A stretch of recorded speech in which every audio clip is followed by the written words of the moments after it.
Сәлем қыздар, біз бүгін сметаник пирогын пісіреміз.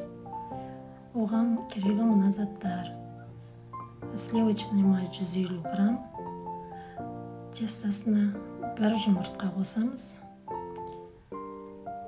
100 грамм қант қосамыз,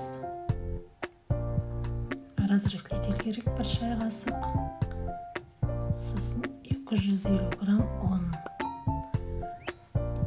сметана 500 грамм керек.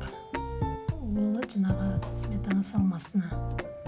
Мені бірінші ұнға разрыхлительді қосып алып, оған сливочный майымызды араластырып, осындай корочка жасап аламыз.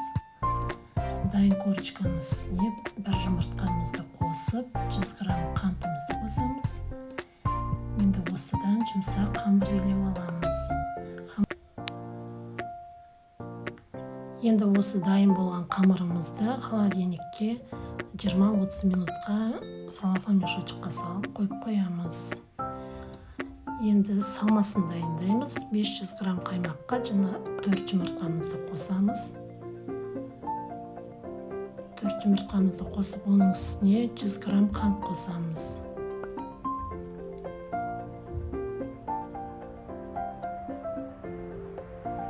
Қантымызды, қаймағымызды, жұмыртқамызды жақсылап 1 келкі масса шыққанша араластырып аламыз.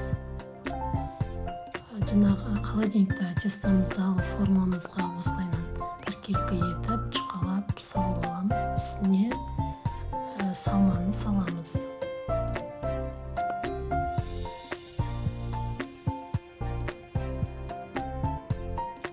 Осылай тегістеп аламыз әдемілеп.